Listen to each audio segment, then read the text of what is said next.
அவரை வந்து நான் ஒரே ஒரு தடவை பார்க்கக்கூடிய ஒரு வாய்ப்பு எனக்கு கிடைச்சது. அது எப்படின்னா, நான் சென்னையில சாலிகிராமத்துல தான் நான் பிறந்து வளர்ந்துட்டு இருந்தேன். அப்போ சின்ன வயசுல அங்க ஒரு பாலிட்டிஷியன் ஒருத்தர் இருந்தாரு. அவருடைய மகளுடைய திருமணத்திற்கு சிஎம்ஏ வரப்போறாரு. அப்ப சிஎம் அவர் எம்ஜிஆர் அவர்கள். எனக்கு என்ன ஒரு 4-5 வயசு இருக்கலாம். இல்ல அப்போ வந்து அவர் எம்ஜிஆர் வரப்போறாரு அப்படின்னு சொல்லி பயங்கரமா வந்து பரவிடுச்சு.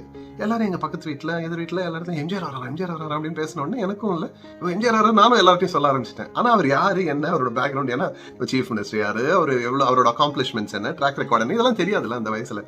நான் எம்ஜிஆர் பார்க்கணும் அப்படின்ட்டு வீட்டுல போய் சொல்லிட்டேன் எங்க அப்பா கிட்ட. எங்க அப்பா சொன்னாரு, அங்க எவ்வளவு கூட்டம் வரப்போகுது தெரியுமா, அவர் வந்தாருன்னா அவ்வளவுதான் ஸ்தம்பிச்சு போயிடும், எல்லாம் அந்த அளவுக்கு கூட்டம் வரும் அப்படின்னு சொன்னாரு. அதெல்லாம் முடியாது, நான் எம்ஜிஆர் பார்த்து தான் தீருவேன்னு காலை உதச்சிக்கிட்டு ஆட ஆரம்பிச்சிட்டேன். சோ சொல்ல தாங்க முடியாது. எங்க அப்பா வந்து சரி போய் பார்க்கலாம் அப்படின்னு சொல்லி கூட்டு போனாரு. கூட்டு போய் பார்த்தா அங்க பயங்கர ஆயிரக்கணக்கான லட்சம் பேர் இருக்காங்க. அங்க அந்த கரிப்பா ஸ்கூல்ல ஒரு கல்யாணம் நடக்குது, மேடை போட்டு. அங்க பாத்தீங்கன்னா அவர் மேடையில இருக்காரு, எம்ஜிஆர் இருக்காரு. அவர் எல்லாரும் பாக்குறதுக்கு இந்த மாதிரி ஜனங்க ஒரே இது எக்ஸைட்டடா இருக்காங்க. ஒரு எங்க அப்பா வந்து என்ன கூட்டு போறாரு இப்படி வச்சு. பட் ஒண்ணுமே கண்ணுக்கு தெரியல, வெறும் கை இப்படி ஆளுங்க தலை தான் தெரியுது அங்க.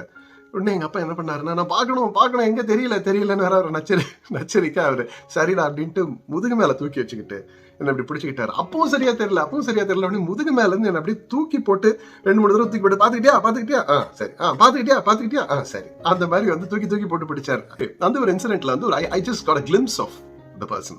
அவர் எம்ஜிஆருங்கிற ஒரு பெரிய ஒரு கிரேட் லீடர் ஒரு actor, whatever you can say, அந்த ஒரு கேரிஸ்மா வந்து அதை நான் ஃபீல் பண்ண முடிஞ்சது அப்படின்னு சொல்றேன்.